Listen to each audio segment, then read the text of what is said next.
everyone. Welcome back to CMN 153. This is for our class for Tuesday, the 9th of August, where we are talking about radio. Though you'll see in the notes below that the first section is an article that I thought was timely because on the 6th of August was the 31st anniversary of the first website. And we talked a little bit about the idea of the creation of the World Wide Web. And this article talks very briefly about that as well, and also will show you, if you are interested, in what the first website looked like. And I am old enough to remember when it was still possible to buy books that would list all of the websites available. And the idea was that prior to Google, there needed to be some sort of organizational pattern to finding information, and one had not been yet created electronically. So, in terms of radio, and you can see this starting in the second section of our notes below, Clear Channel or iHeartMedia. In 2014, Clear Channel Radio rebranded to iHeartMedia. Marketing strategy. iHeartMedia is the largest U.S. radio corporation, and drastic cuts have been made to local stations, much like we've talked about with the newspaper industry as well. A little bit of history with radio, which began in the 1920s as a mass medium, mostly as a kind of communication vehicle. The telegraph actually was the radio's precursor. And in 1894, Marconi had developed wireless telegraphy. But it was in 1902 that the Forest Wireless Telephone Company used vacuum tubes to amplify radio signals. In 1906 was the first voice transmission, and the term broadcasting was used, which was an agricultural term for wide seed castings, because now you could have a wide casting of information. In 1910, government regulation required wireless equipment for large ships. And in 1912, the Titanic disaster led to the Radio Act, that the government would have licenses that it would distribute for transmitting. And there are a limited number of stations, so the idea is that preference would be shown to shipping and to other industries that would have need for radio transmission. In 1919, the Radio Corporation of America, and you might have heard of it as RCA, basically was the first government-approved private sector monopoly. We've talked about 1996 and the importance of the Telecommunications Act, which basically led to our new structure of monopolies. In 1922, AT&T started WNBC in New York. They were the first to sell advertising, and as we know in this class, advertising is really the glue that holds all media together.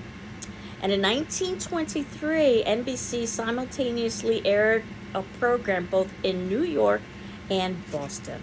That became the first radio network. 1927 is when it was decided that, or made into law, that foreigners couldn't own more than 25% of U.S. broadcasting media.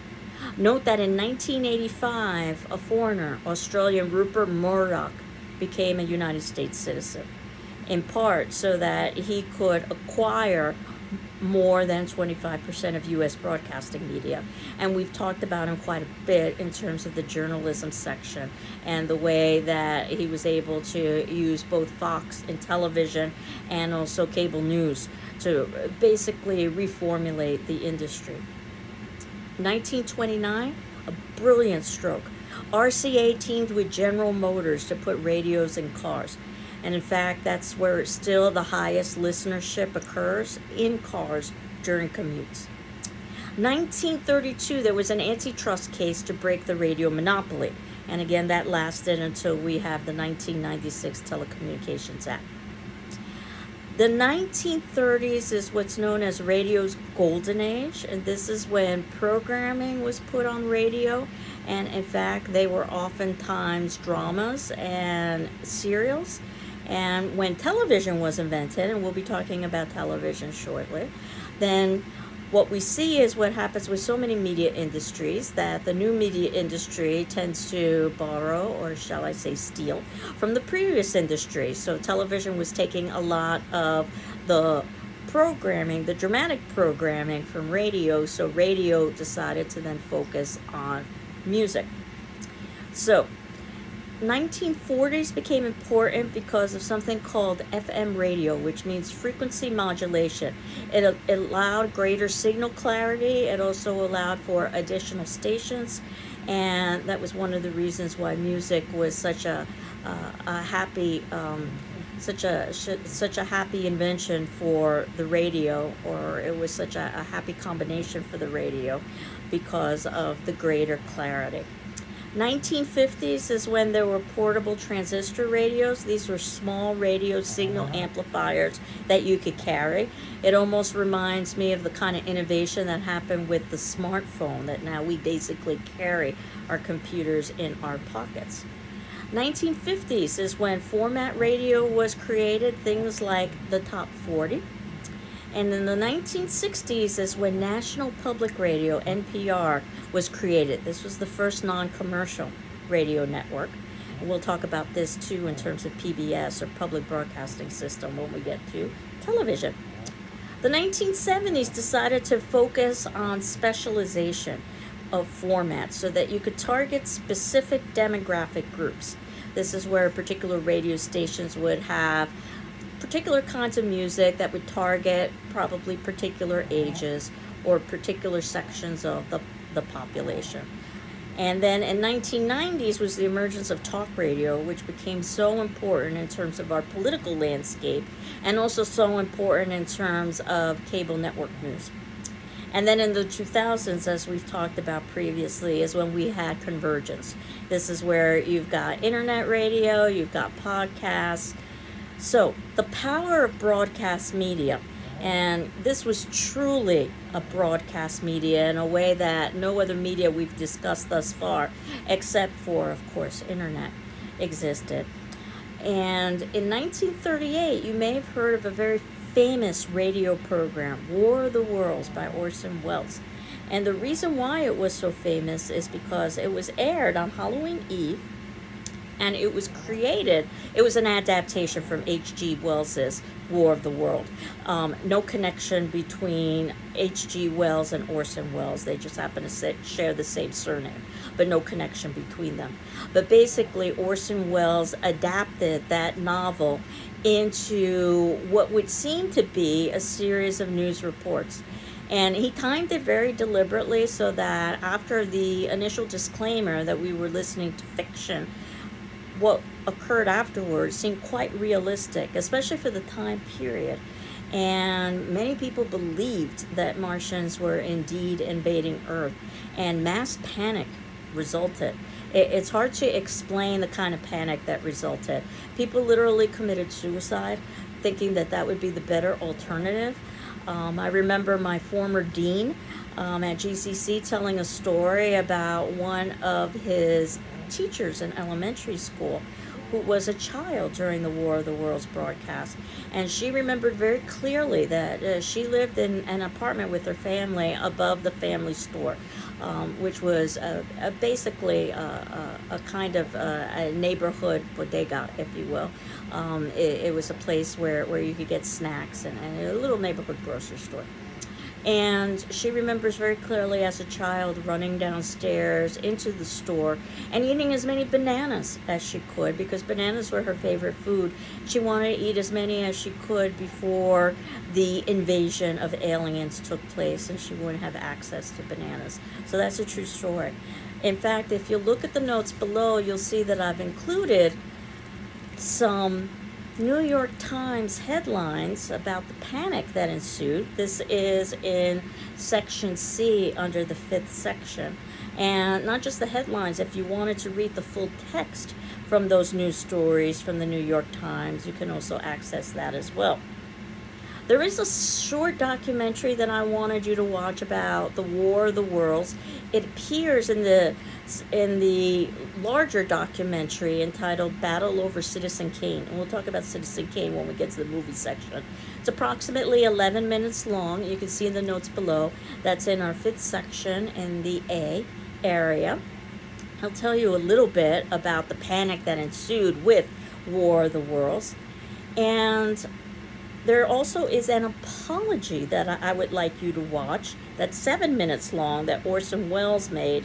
And that's in section D, where he claims he had no idea about the mass panic that was occurring, which is a lie based on the interviews of his co-workers. And in fact, it led to the law being instituted that call letters have to be announced on a regular basis on radio programs so that individuals can understand that what they are listening to is fictional, not necessarily a reality. And that said, I wanted you to actually experience the War of the Worlds broadcast as much as possible with our 2022 sentiments and mentality. It's a 56-minute long audio. Obviously, there's no visual because this would be radio. And in the B section of section 5, I've included it for you to listen to. So what I recommend you do is that you play the audio, you put out the lights, and you try to envision what it would have been like. At the time, radios were the central media device in the living room. They were very similar to our televisions today. The whole family would huddle around the radio. The radio was put into a piece of furniture so that it would be appropriate for formal settings, such as a living room. And of course, the audio quality was not terrific, and that's part of the reason why I think it was so realistic to audiences who were listening, because they were just getting bits and pieces. That said, audiences today can still be misled.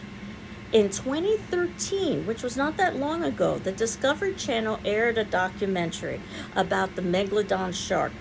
And it was a faux documentary, but it actually fooled quite a few viewers who thought that the Megalodon and that documentary was real, and it wasn't. And of course, we live in 2022, where we discuss fake news as part of our media landscape. So it's not necessarily that difficult to fool an audience. We've seen this happen over and over again. But I wanted you to listen as much as possible to what a War of the Worlds broadcast would have sounded like. And again, we're talking about the 1930s. So this was a very different time, and it was a very different place. And after you've listened to the broadcast, your attendance question for today, which will be due on Thursday the 11th at 1 p.m. Why do you think radio listeners reacted so strongly to the 1938 War of the Worlds radio broadcast? Why do you think radio listeners reacted so strongly to the 1938 War of the Worlds broadcast? Massive traffic jams, phone lines tied up, churches full with people praying.